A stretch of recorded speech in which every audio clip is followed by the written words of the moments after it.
eso que está, que no sabe si... Ahora tenemos que quitar el... Bueno.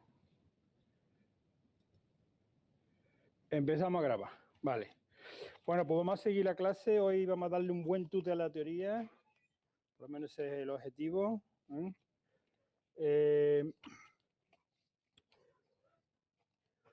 Y lo último que vimos era definir la sucesión exhaustiva de compactos. Bien. Si quieres, puedes venir por una hoja nueva que hemos dado. Vale. Bueno, pues entonces, a ver si ya...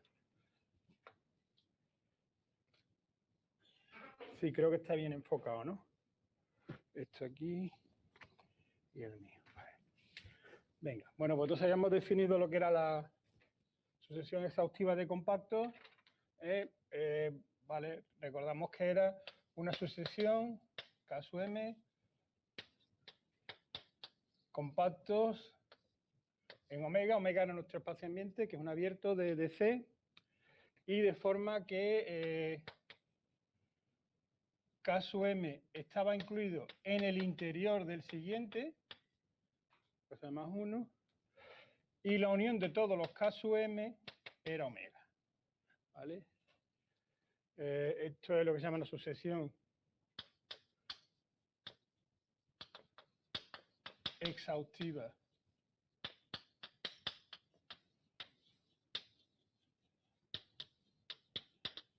de compactos y tiene la propiedad de que si K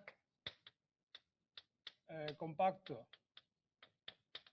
incluido en omega, existe un M tal que K ya está incluido en K sub M. Es decir, por eso cualquier compacto es subconjunto de alguno de estos K sub M. Vale.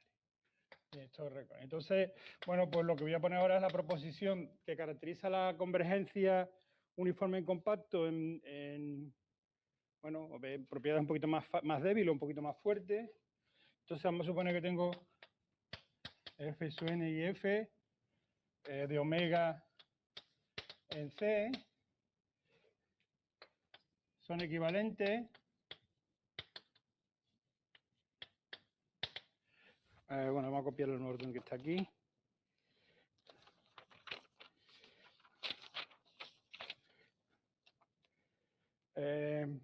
Perdón.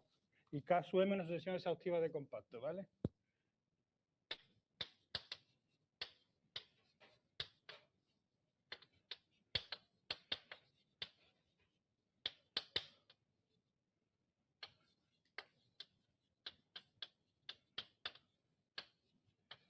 En omega.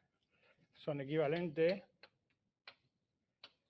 Fijaos que estoy cambiando un poquito el enunciado, no pasa nada, porque en el enunciado que está aquí en las notas doy un ejemplo concreto de sucesión exhaustiva. Y lo digo para esa, pero en realidad vale para cualquiera. ¿Vale? Que ejemplo que ya analizamos el otro día, ya probamos que se verificaban estas cosas, ¿no? Bueno, son equivalentes a F sub n tiende a F uniformemente en compactos de omega. B, para todo punto de omega existe un radio positivo tal que F sub n tiende a F uniformemente en la bola de centro Z y radio R sub Z, que por supuesto está incluida en omega, ¿vale? O sea que aquí te voy a poner la bola está incluida en omega y además F sub n tiende a F uniformemente en esa bola, ¿vale? Y por último, F sub n tiende a F uniformemente en Km para todo M.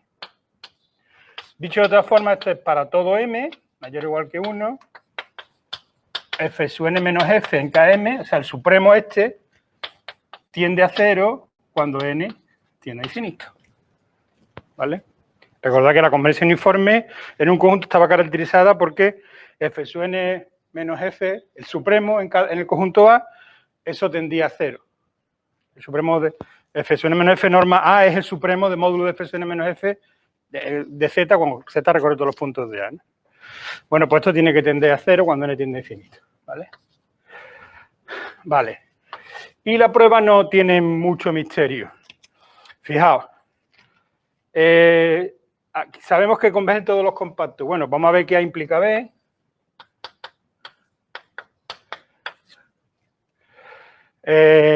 Vale, pues dado Z en omega, como omega es abierto, existe un radio tal que la bola cerrada incluso de centro Z y radio R sub Z está incluido en omega. ¿Vale? Pero esto es un compacto. La bola cerrada de centro Z es un compacto que está en omega.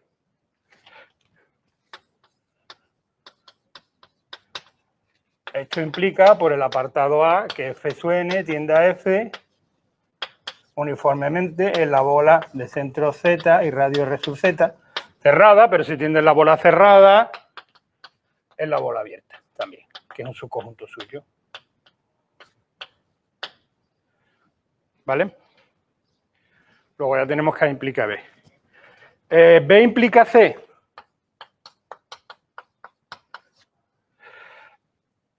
Bueno, vamos a ver. Yo quiero probar que para todo M, f sub n tiende a f uniformemente en K sub M. ¿Vale? Bueno, pues cojo para cada punto Z en K sub M, tomo el R sub M de B, R sub Z, perdón, de B, y entonces K sub M está incluido en la unión de las bolas de centro Z y radio R sub Z, cuando Z recorre K sub M. ¿De acuerdo? Pero los K sub M son compactos y estos son bolas abiertas. ¿Vale? Luego existirán Z sub 1, Z sub n, tal que el K sub M está incluido en la unión desde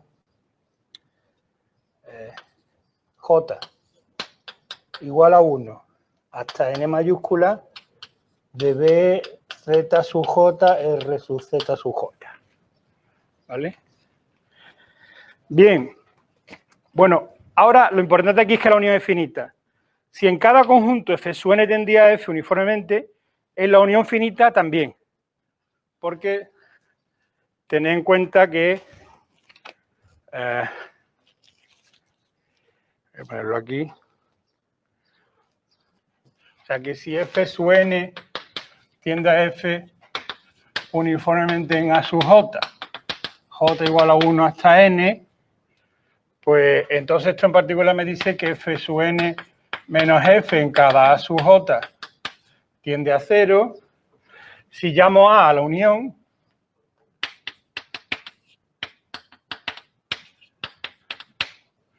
pues resulta que f sub n menos f a es el máximo de los supremos. O sea, cuando tengo una unión, el supremo en la unión es el máximo de los supremos, o el supremo, en general sería, si tengo una unión, el supremo en la unión es el supremo de los supremos. Pero como es una cantidad finita, es un máximo. Entonces esto es el máximo, 1 menor o igual que j menor o igual que n, de f sub n menos f en A sub j. Luego es un máximo finito de sucesiones que tienden a 0, por tanto también tiende a 0. Sucesiones positivas tienden a 0, esta tiende a 0 cuando n tiende a infinito. Vamos, lo que estoy usando simplemente es, en este caso, es que si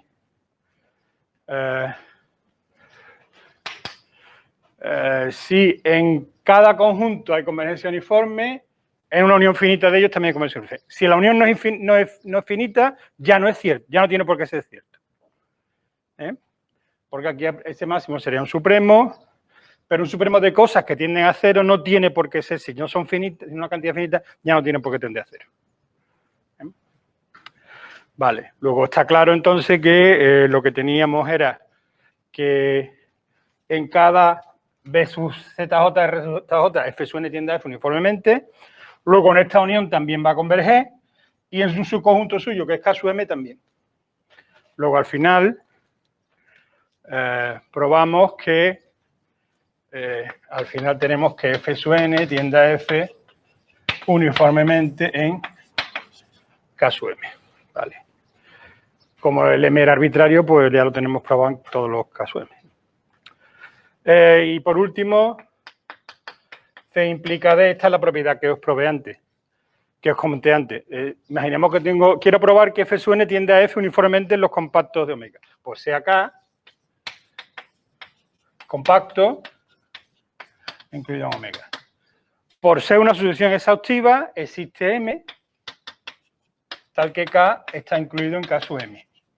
Y F sub n tiende a F uniformemente en K sub M. Si tiende uniformemente en K sub M, tiende en cualquier subconjunto en particular en K.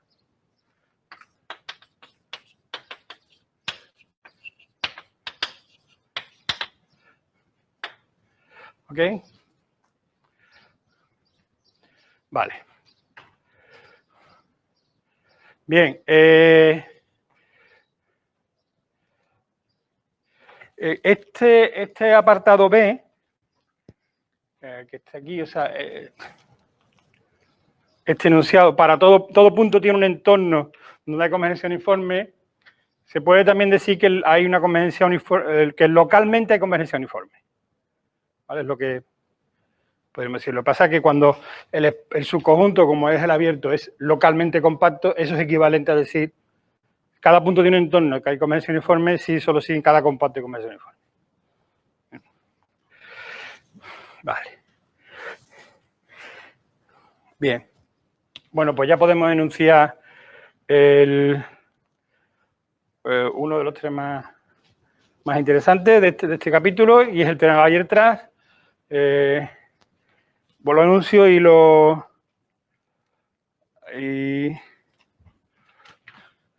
hago un comentario sobre ello.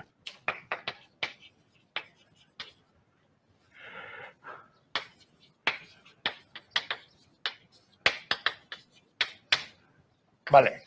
Por supuesto, decir teorema de Weierstrass es una charlada porque Weierstrass tiene muchos teoremas, pero quiero decir que este le vamos a llamar así. Este es el de Weierstrass por excelencia en este curso, ¿vale? Bien, entonces tengo omega abierto de C. Tengo una sucesión de funciones holomorfas en omega y suponemos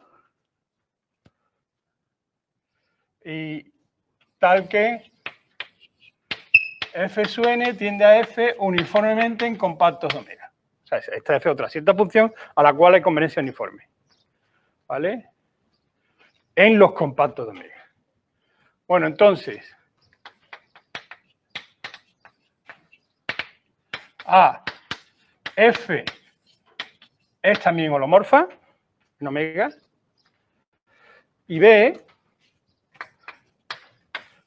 las derivadas k'ésimas, la sucesión de las derivadas k'ésimas tienden a la derivada k'ésima uniformemente en compacto.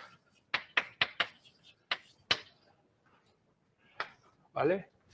Bueno, fijaos que estamos hablando de transmitir la analiticidad en particular, y además, de hecho, transmitir que la convergencia de la función ya implica la convergencia de todas las derivadas. No solamente la derivada primera, sino la segunda, todos. O sea, en particular, transmitir ese infinito. Si os acordáis, en primero, creo que era, cuando visteis, o en segundo, no sé, cuando visteis convergencia uniforme, quizá en segundo, y derivación, en el caso de funciones reales o funciones, varias variables reales, pues no me bastaba la convergencia uniforme de la sucesión de funciones. Me hacía falta que convergieran uniformemente las derivadas y que las funciones convergieran en algún punto. Ese es alguno de los teoremas que habéis visto. Bueno, pues con funciones holomorfas todo es mucho más fácil. Eso es lo que me está diciendo este teorema en particular. Con la convergencia uniforme de la sucesión de funciones, automáticamente el límite es holomorfo y, segundo, tenemos la convergencia uniforme de las derivadas, ¿vale?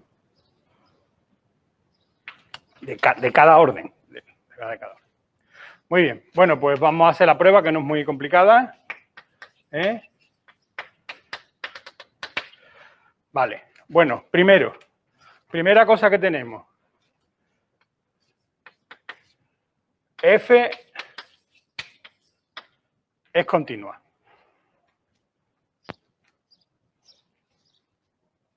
¿Vale? ¿Por qué? Porque ya lo hemos probado antes.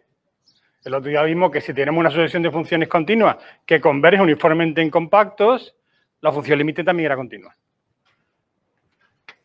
Ya está visto esto. ¿Vale? Aquí es el lema 4.1 o la proposición 4.1.3, no sé si queréis. ¿Vale? Bien. Y ahora, para probar la holomorfía de funciones continuas, vamos a usar algo que no haya que derivar, porque derivar estropea la convergencia uniforme, sino que es integrar. Y integrar, cuando estoy integrando en intervalo, funciona bien para la convergencia uniforme. Lo que vamos a usar es el teorema de Morera. ¿Vale? Entonces, la versión que tenéis puesta ahí del teorema de Morera es una versión sí, solo sí. Es decir, que dice lo siguiente. F es una función holomorfa, sí, solo sí, F es continua y para todo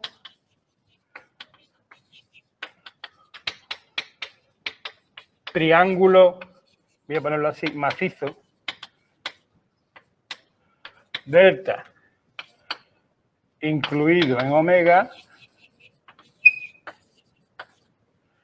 se tiene la integral a lo largo de la frontera del triángulo de f de z, diferencial de z, es igual a c. ¿Vale? Esto es Morera. De hecho, la implicación que me importa es la que es Morera. ¿Vale? Porque la implicación de aquí para acá es el teorema de Grusat. Si yo tengo que el triángulo cerrado, por eso he dicho macizo, es que no solamente es el borde, sino todo lo que está dentro también. Si el triángulo está entero, está dentro de omega y tengo una función holomorfa, al final la integral a lo largo del triángulo, holomorfa un abierto un poquito más grande, a lo largo de la frontera del triángulo la integral tiene que ser 0. Pero eso tiene una vuelta. Es el teorema de Morera que visteis o debisteis ver el año pasado. ¿Vale? Tengo aquí los preliminares y así. Vale, es el último, 0,210, ¿vale? Ahora sí, como está escrito, se cree, ¿no? Si lo digo yo, no. Bueno. Vale, bueno, pues esto es lo que vamos a usar. Luego lo que tenemos que probar realmente, ya tenemos esta parte, tenemos que probar esto. ¿Vale? Bien, entonces cojo delta, triángulo macizo, incluido en omega. ¿Vale? Bueno, la frontera de delta, el triángulo será una cosita así, pues es recorrerlo así. Da lo mismo recorrerlo en un sentido que otro porque quiero probar que es 0. Saldrá o 0 o menos 0. Bien, el recorrido de esta curva es un compacto. ¿Vale? Luego, aquí voy a usar la notación esta tanto para el conjunto como para la curva, ¿vale? Es compacto. ¿Vale? Bueno, pues vamos a ver.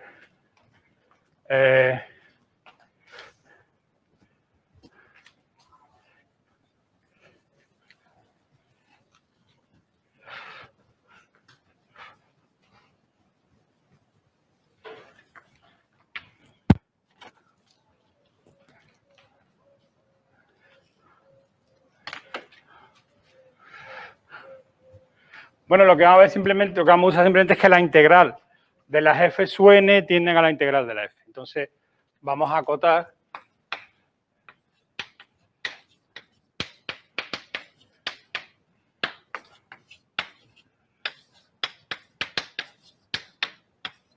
¿Vale? Bien, esto sería menor o igual que, bueno, primero lo podéis poner todo junto, como la integral de f sub n menos f, y el módulo de la integral menor o igual que la integral del módulo, pero no con respecto a d de z, sino con respecto al módulo de z, o sea, el diferencial de longitud. Entonces, esto es menor o igual que la integral en delta de d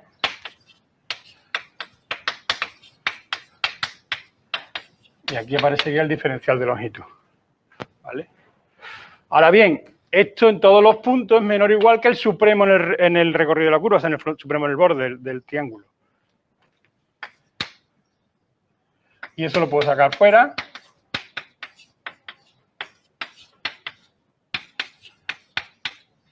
Y esto es la longitud del borde.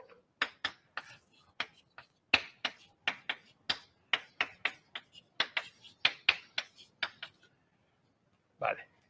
Ahora, esto es una constante finita, evidentemente. Y esto tiende a cero cuando n tiende a infinito. ¿Por qué? Porque delta del triángulo, la frontera del triángulo es un compacto incluido en omega, y luego en él hay convergencia suprema de f sub n a f, luego f sub n menos f supremo tiende a cero. ¿Ok? Luego, si esto que está aquí tiende a cero, esto también, y entonces tenemos que la integral en la frontera de f de z es el límite, cuando n tiende a infinito, de las integrales. Ahora, estas son cero, si queréis, porque da una versión sí solo sí, pero en realidad eso es el teorema de Bursat. ¿Vale?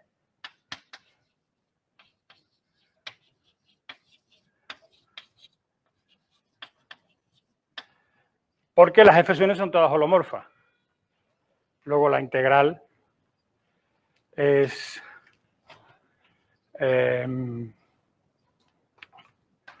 la integral en la frontera de cada triángulo. Si el triángulo entero, el macizo, está dentro de omega, la integral en la frontera del triángulo es cero.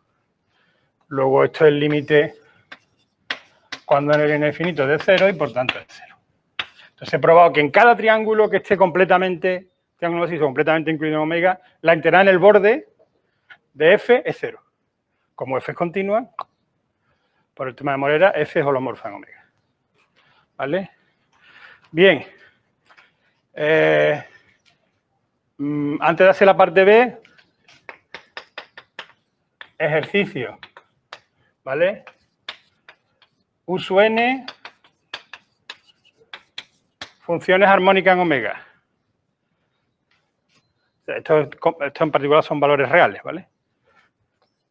U sub n tiende a U uniformemente en compactos de omega. Bueno, pues esto implica que U también es armónica.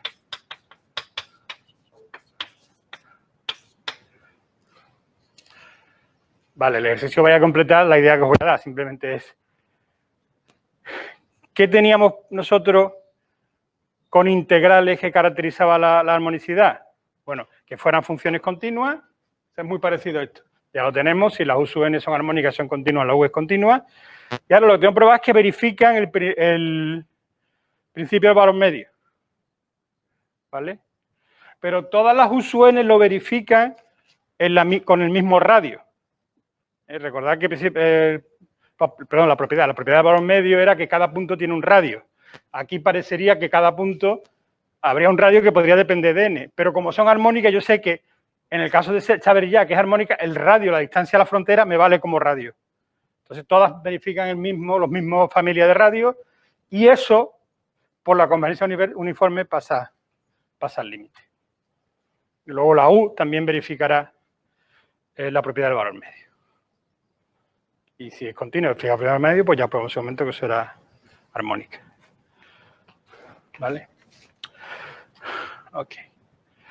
Bien. Vamos a terminar.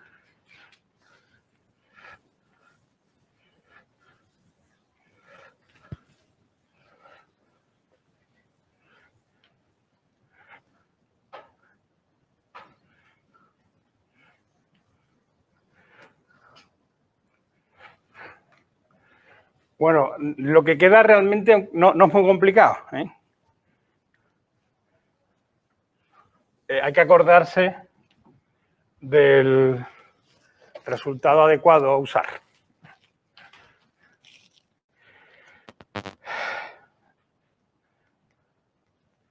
Vale.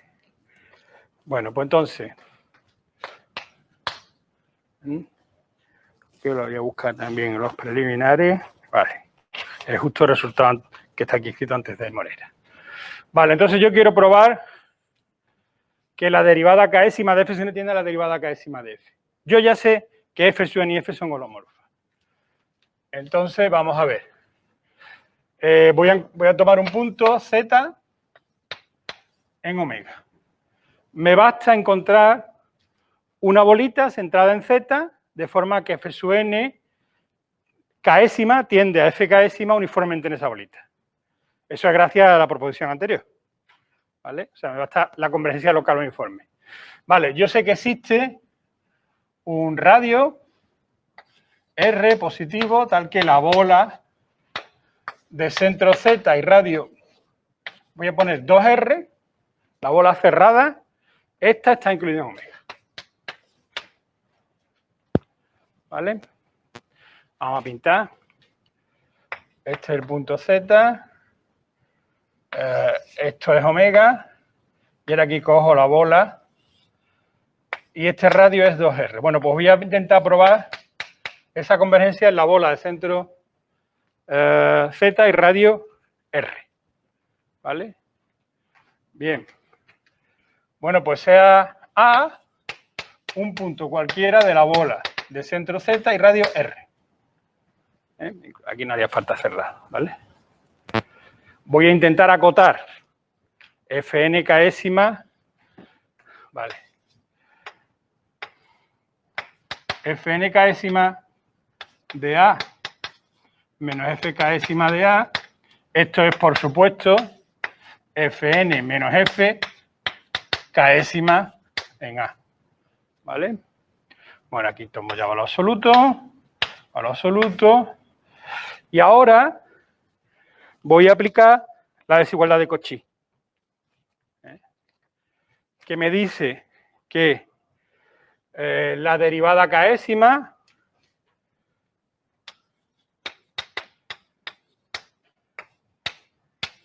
es menor o igual que el supremo de G de W cuando W menos A igual a R, igual a ρ, vamos a poner ρ para distinguirlo.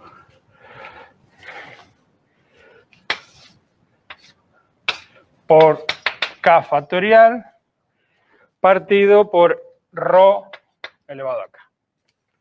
Esta es la desigualdad de Cauchy. Esto sale simplemente de que yo puedo, la derivada késima, en el punto A, integro en esta bola de radio ρ y entonces aplico el teorema, la fórmula de Cauchy para la derivada késima integrando en esta circunferencia.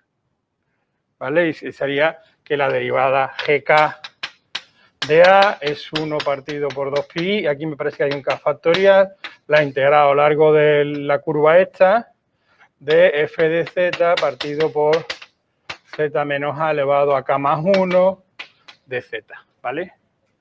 Usando esta fórmula y ahora acotando, esto está en todo el mismo radio, aquí puedo poner la cota de r elevado a k más 1, esto lo acoto por este máximo que está aquí, por este supremo, el k factorial está por ahí, y ahora me aparecerá la longitud de esta circunferencia, que es la longitud de la curva, que es 2πr. Había un r elevado a k más 1, uno se va y el otro se va con el 2pi.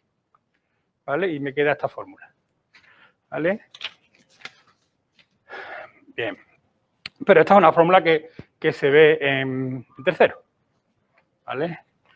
Bien, pues ya está. Porque ahora esto, fijaos, si yo tengo el punto A esta, lo que me está diciendo es Este supremo es el supremo en esta circunferencia, que está centrada en un punto que dista de Z menos que A, menos que R, y la circunferencia en radio R. Luego, toda la acción, toda esta circunferencia dentro de la bola de centro Z es radio 2R. ¿Vale? O sea que esto es... Voy a usarlo aquí. Ahora aquí voy a tomar G igual a F sub n menos F, ρ igual a R, y me doy cuenta que si W menos A es igual a ρ, esto implica W menos Z menor o igual que 2R. ¿Vale? Luego, usando todo esto que está aquí, perdón, que lo voy a poner aquí, es menor o igual que F sub n menos F en la bola de centro Z y radio 2R. Este supremo será menor que el supremo de F sub n menos F en la bola, en un conjunto más grande, que es la bola de centro Z y radio 2R. ¿Ok? ¿Se ve eso claro? O sea, aquí tendría el supremo en una circunferencia centrada en A, pero esto en realidad está dentro todo de una bola de centro Z y radio 2R. ¿Vale? Y eso, lo importante es que lo hace, la cota que vamos a poner aquí, lo importante es que ya es independiente de A. ¿Vale? Eso es lo importante. Bueno, hay un K factorial y hay un R elevado a K. Pero estos son constantes. Una vez que la K está fija y el radio está fijo, son constantes. Vale. Esto es la desigualdad y lo que estoy siguiendo, que esta línea es menor o igual que esta. Ahora tomo supremo.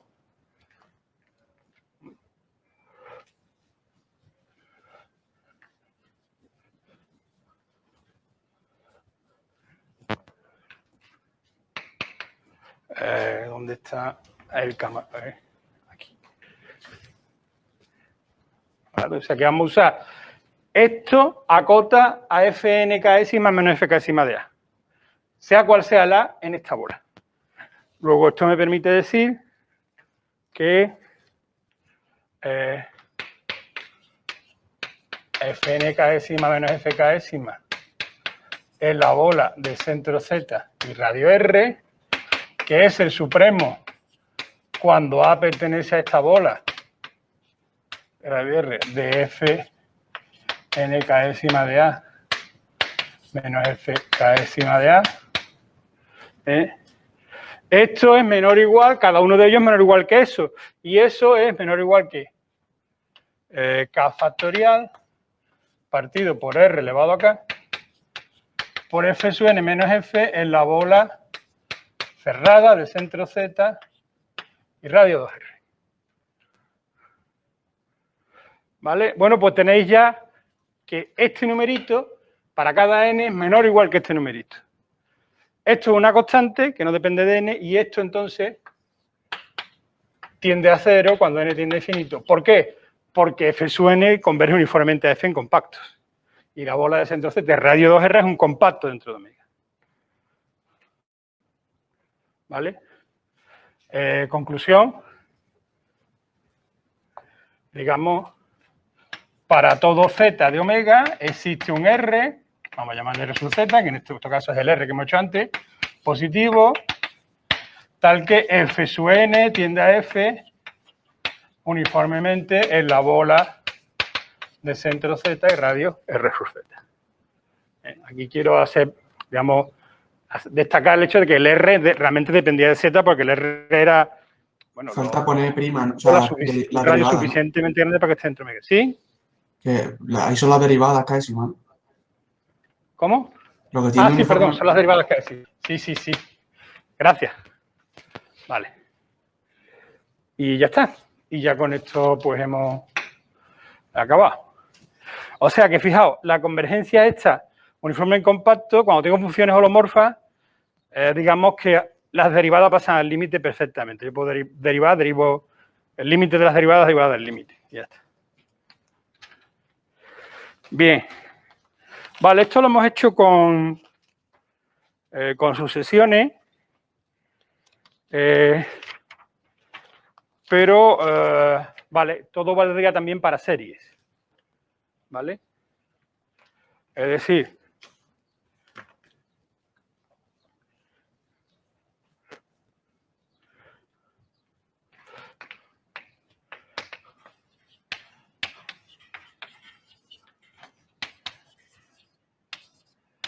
digamos, para sumas de serie de funciones holomorfas.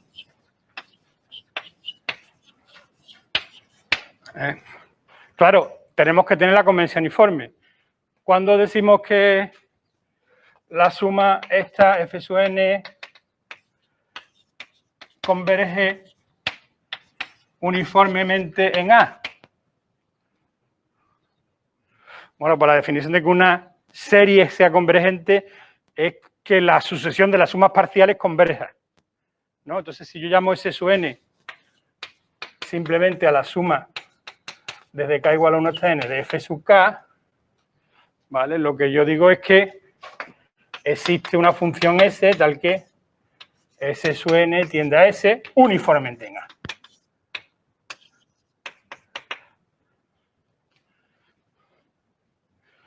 ¿Vale? Luego está la definición. O sea, ahora, ¿qué ocurre? Si yo tengo una serie de sus funciones holomorfas que en todos los compactos converge uniformemente, la función suma también es holomorfa. ¿Por qué? Porque simplemente las sumas parciales es una suma finita de funciones holomorfas, luego cada S sub n seguirá siendo una función holomorfa. Y a la S sub n ya le puedo aplicar el teorema, porque ya lo he pasado a sucesión. ¿De acuerdo? Ok. Vale. ¿Qué ocurre? Que con serie, digamos que hay unos criterios un poquito externos a la función en el sentido de que no necesito, no siempre son válidos, pero son muy efectivos muchas veces y no necesito saber quién podría ser el límite. Entonces vamos a repasar eso. ¿Os acordáis de qué criterio me bastaba para ver que una serie converge uniformemente en un conjunto A?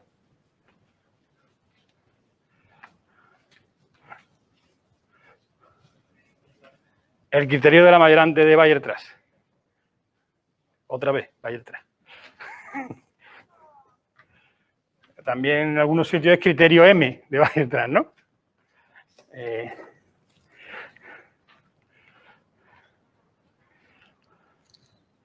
Vale, pues entonces vamos a recordar el criterio M de Weierstrass.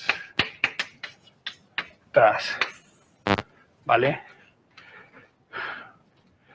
Bueno, imaginemos que tengo una asociación F sub n de un conjunto A en C y supongamos que F sub n, que F sub n de X es menor o igual que alfa sub n para todo X de A y que la suma alfa sub n, son números positivos evidentemente, sea una serie convergente.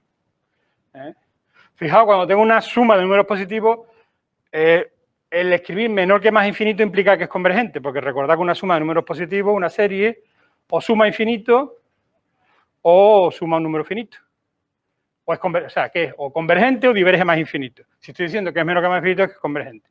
Ahora esta notación no me la pongáis para una sucesión de una serie de números complejos. Para sus módulos sí, para los números complejos no. ¿Vale? Entonces, cuando son números positivos, pues sí lo puedo poner. Vale, en este caso tenemos que la serie F sub n converge uniformemente en A. De hecho, no solamente converge uniformemente en A, sino que además también converge absolutamente. ¿Vale? Porque en cada punto X, la serie de los módulos F sub n de X también es convergente. Eso implica en particular que la serie de F sub n de X es convergente. En cada punto. Pero me interesa lo de no solamente converge absolutamente, sino en cada punto X, sino que hay convergencia uniforme en el conjunto para que yo pueda pasar las propiedades de analiticidad y lo que sea, pues o de continuidad al límite. Vale, pues bien. Bueno, una cosa, fijaos. Aquí lo que me hace falta siempre, esta es la clave, encontrar una alfa sub n que sea una serie convergente y que acote a la función en el conjunto A. Si yo tengo que probar convención uniforme de compacto, esto lo tendría que hacer para cada compacto. La sucesión alfa sub n no tiene por qué ser la misma para todos los compactos. La sucesión puede depender del compacto. Pero con tal de que la serie sea convergente, puedo aplicar el criterio de mayor antibilateral en el compacto. Si nos ponemos a pensar un poquito teóricamente, ¿cuál es la mejor que yo puedo poner aquí? Pues si alfa sub n acota todos los valores del módulo de f sub n de x, acota al supremo. Pero el supremo sería una serie una solución que yo podría poner aquí como que acota.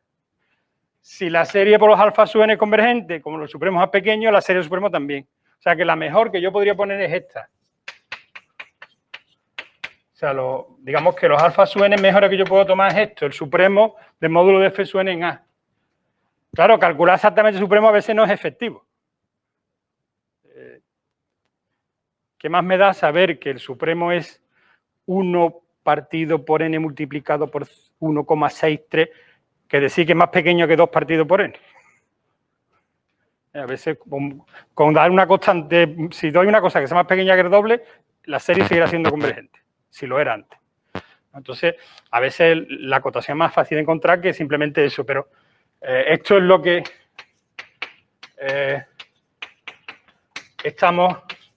lo que sí garantiza que se puede aplicar el criterio de variabilidad. Y en este caso se dice que la serie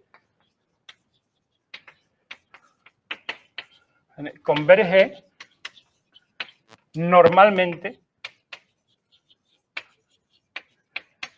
en A. Normalmente es porque es la serie de las normas la que es convergente.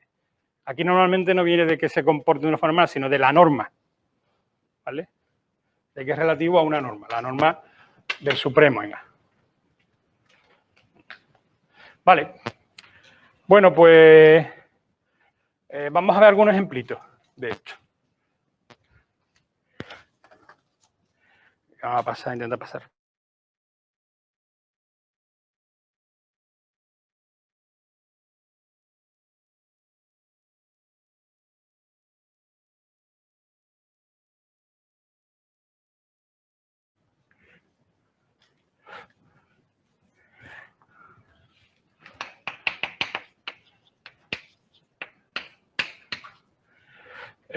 Series de potencia.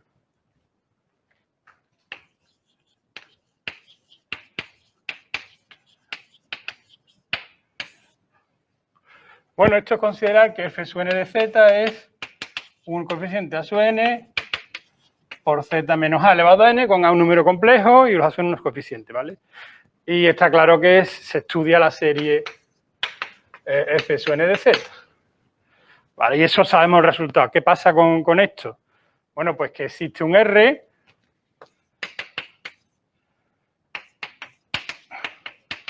que puede ser 0 o puede ser infinito. O sea que esto es cerrado. Tal que esta serie f sub n de z converge si z menos a menor que r, no converge. De hecho, el término general no tiende a 0. Eso se me ha olvidado comentarlo. Cuando tengo una serie, y lo comento de palabra, no lo voy a escribir. Recordad, cuando tengo una serie convergente de números, una serie numérica que sea convergente, el término general tiene que tender a 0. ¿Vale? Cuando tengo una serie que converge uniformemente, el término general converge uniformemente a 0. Ha de converger uniformemente a 0. ¿Vale? Bien. Bueno, pues entonces aquí, fuera... Bien, esto es el radio de convergencia de la serie de potencia y aquí está el punto A, este sería R, imaginamos que R en este caso ni es 0 ni es infinito. Entonces, En el interior del disco hay convergencia absoluta, pero no solamente absoluta, sino también uniforme en compacto.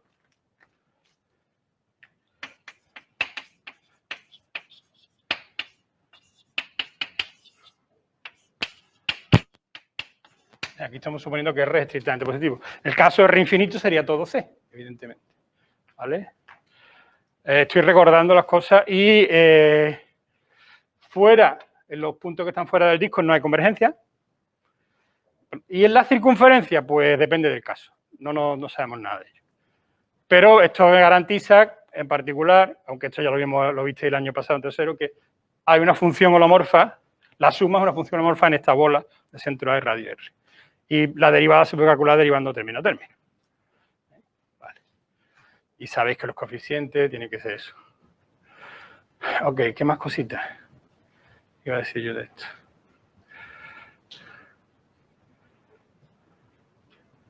Vale. ¿Me dejo algo en el tintero? Ah, sí. La fórmula de R.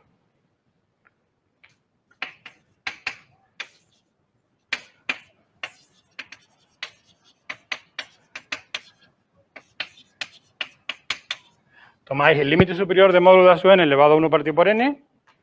Eso sale un número entre 0 y más infinito o más infinito. Y tomáis el inverso. Y eso sale el radio de convergencia.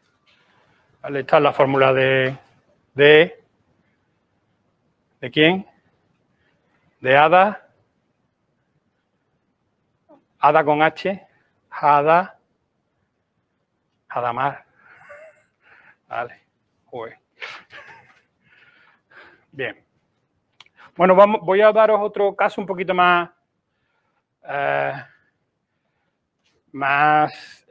todo esto es información que tenéis que saber a pie juntilla. Lo que voy a dar ahora es culturita, con lo cual no hace falta saberlo, simplemente que tengáis culturilla sobre el tema, que vamos a hablar de las series de Dirichlet. ¿Vale? Aunque en algunos casos esta cultura puede dar dinero.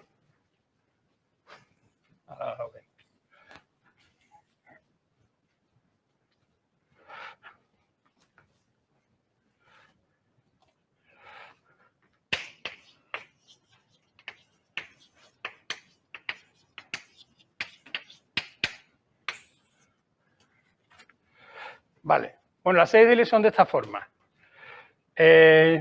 Normalmente cuando uno va a hablar de serie de Dirichlet, la variable compleja ya no es z, la llaman s, y ya no son x más y, sino sigma más it. Bueno, nosotros vamos a dejarlo en x, ¿vale? En z, y no... Vale, son series de esta forma, suma desde n igual a 1 hasta infinito, de a sub n partido por n elevado a z. ¿Qué significa n elevado a z? Pues n elevado a z es la exponencial de z por el logaritmo neperiano de n. ¿Vale? Bien.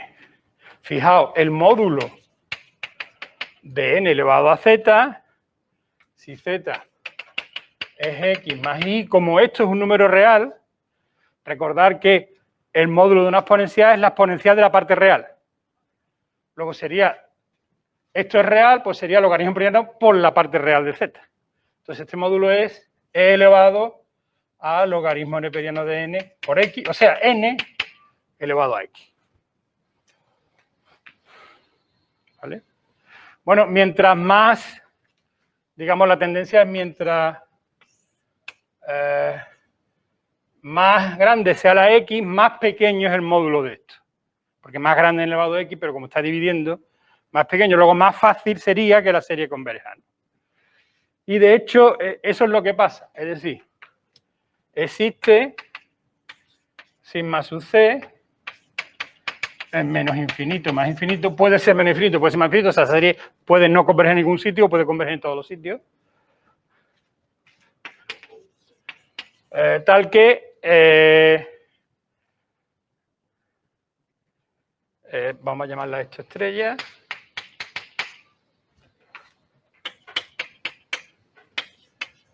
Converge en real de z mayor que sigma, estrella no converge en real de z menor que sigma. A ver si aquí habrá lo que se llama la abscisa de convergencia, que por esto he puesto sigma sub c, ¿vale? Y resulta que en este semiplano abierto hay convergencia y en este semiplano abierto de la izquierda no hay convergencia. En la recta, pues como siempre, ¿no? Puede pasar, pues que no. Pero ahora ya no pasa lo mismo que en la serie de potencia. En la serie de potencia diríamos, bueno, donde hay convergencia, en cada compacto hay convergencia uniforme, hay convergencia absoluta. Bueno, algunas de esas cosas pasan, otras no. No tiene por qué haber convergencia absoluta. De hecho, esa es otra sisa, la sigma sub a, la sisa de convergencia absoluta. Y esa puede estar encima de sigma sub c o más a la derecha. De forma que al tomar módulos, suma de los módulos sub n partido por n elevado a z sea convergente. Por ejemplo, imaginar si a sub n fuera menos 1 elevado a n, la serie menos 1 elevado a n, si cogéis aquí como z números reales positivos, converge para todo x positivo. Porque podéis aplicar el criterio de Leibniz. 1 partido n elevado a x va decreciendo a 0, pero como estoy multiplicando por 1 elevado a n, es alternada. ¿Vale? Entonces, si a sub n es igual a menos 1 elevado a n, se puede probar que sigma sub c es 0. O sea que hay convergencia aquí, ¿vale? Sin embargo, no hay convergencia absoluta hasta que el módulo, o sea, la parte real de z sea mayor estricto que 1.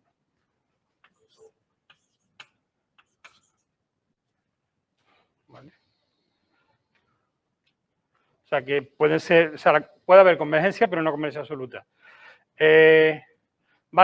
Un teorema que me garantiza la convergencia uniforme en compacto es el siguiente. En cuanto en un punto, si para este z una serie de iris le converge, entonces se puede probar que en cualquier región angular simétrica y que el ángulo no sea pi, aquí va a haber convergencia uniforme.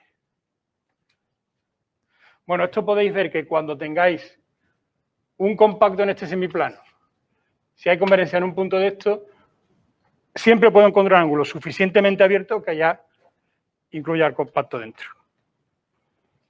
Y entonces, si hay convergencia en un punto, en todos los compactos que están en el semiplano de la derecha, en el semiplano de la derecha hay convergencia uniforme. Entonces, la función suma va a ser holomorfa. Bueno, el caso más importante es cuando todos los a sub n son igual a 1.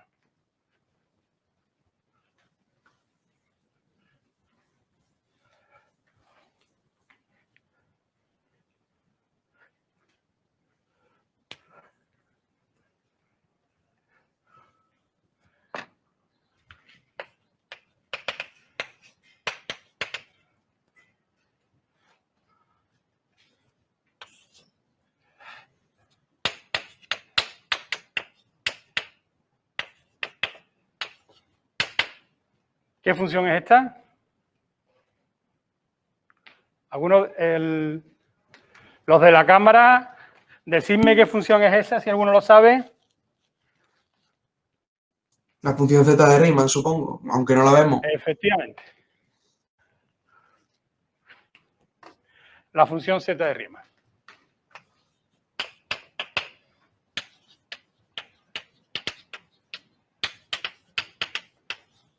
Profesor, está un poco borrosa la cámara. Vale.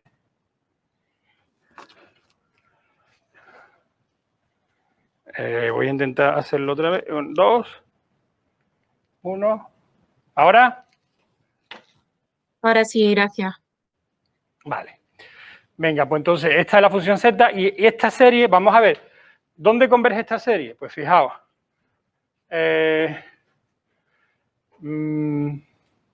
Vamos a estudiar la convergencia absoluta, pues 1 partido n elevado a z es 1 partido n elevado a x, z vamos a suponer que es x más y, o sea que x es la parte real de z, para no tener que escribirlo. Y esta serie cuando converge,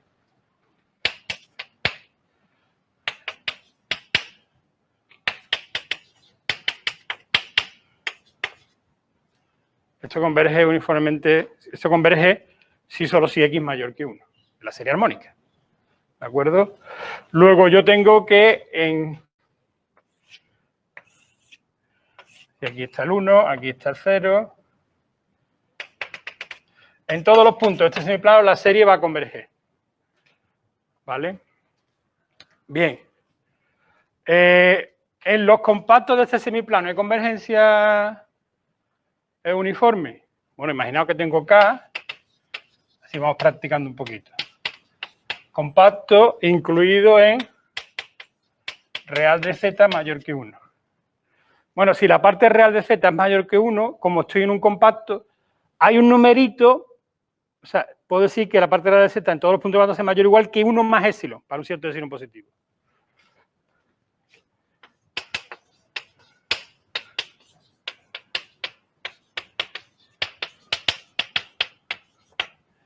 Y entonces cuando acotéis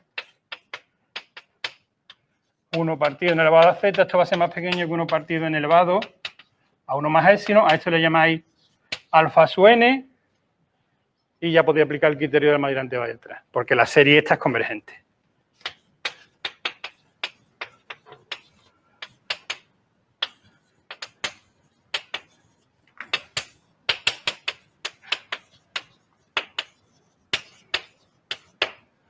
Vale, luego lo que estamos viendo es que en este semiplano, pues la serie converge uniformemente en compacto, luego define una función homomorfa que es lo que llamamos la función z. Esta es la definición de la función z en este semiplano. ¿Vale? Bien, podemos probar, bueno, pues si usáis el teorema que os dije ayer, vemos que ya no converge aquí. ¿Por qué? Porque en ninguno de estos puntos hay convergencia. Porque esos son de la forma 1 partido n elevado a x. Cuando los z son reales, la serie 1 partido por n elevado a x con x real, si x es más pequeño que 1, ya no converge. Pero ese teorema no lo hemos probado. Entonces, en realidad nosotros no podemos probar que no haya más convergencia. De hecho, en el 1 tampoco hay convergencia, porque sería la serie armónica 1 partido por n, que no converge. Se puede probar que en ningún otro punto, o sea, ni en esta recta, ni en la parte que está aquí a la derecha, converge. Del teorema sacaríamos que en ningún punto que está aquí. Ahora bien, y esta es la gracia, existe una función meromorfa en el plano complejo que extiende a la función z y que se sigue llamando la función z. ¿Vale? O sea que hay una función que está definida aquí, ya no es la suma de la serie esa, que está definida aquí, ahora mismo ya no me acuerdo si había más polos, creo que hay un, no sé si hay aquí un polo, ya no, los polos de z ya no me acuerdo, no sé si hay, es que confundo la z con la gamma, en fin, bueno, pues meromorfa que tiene polo en el 1, con mucho en el 0, y si acaso los pares, pero no creo que tenga, tampoco, ahora mismo no me acuerdo, ¿vale? Los pares negativos, me refiero. Vale, bueno, pues entonces existe una z,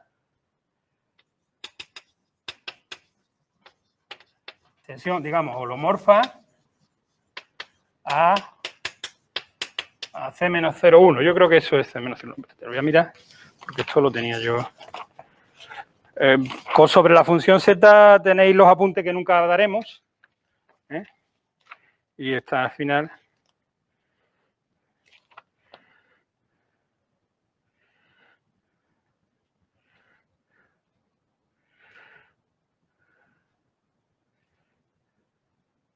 Anda, pues en el 0 no hay polo. Solo tiene un polo en el 1 y es un polo simple. El residuo 1. ¿Vale?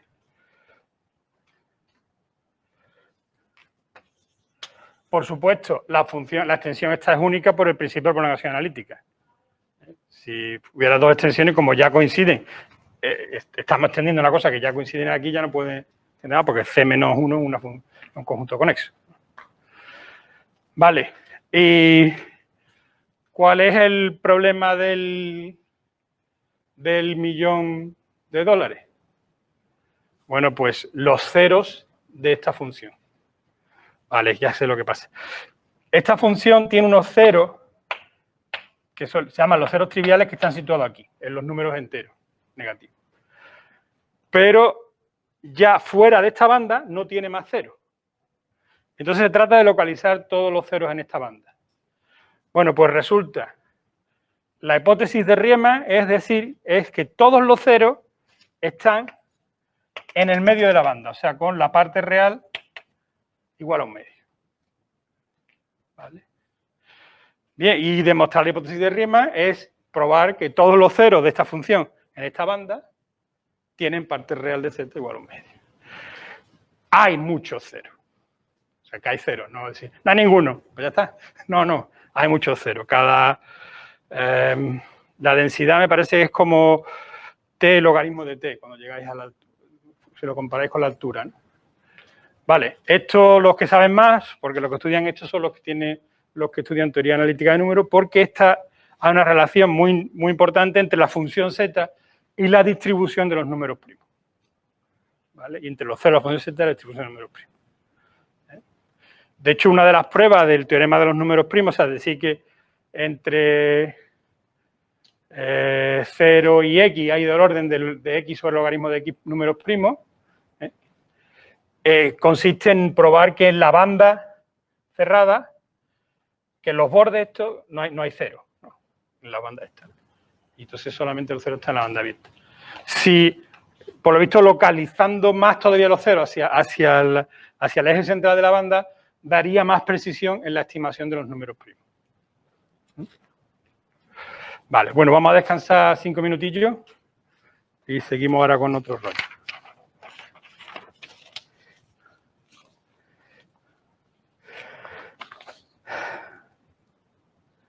Vale.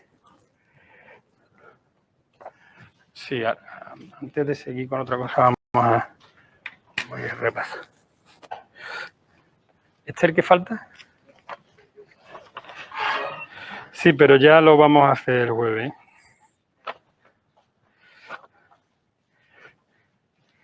Hoy estoy lanzado aquí, pasé.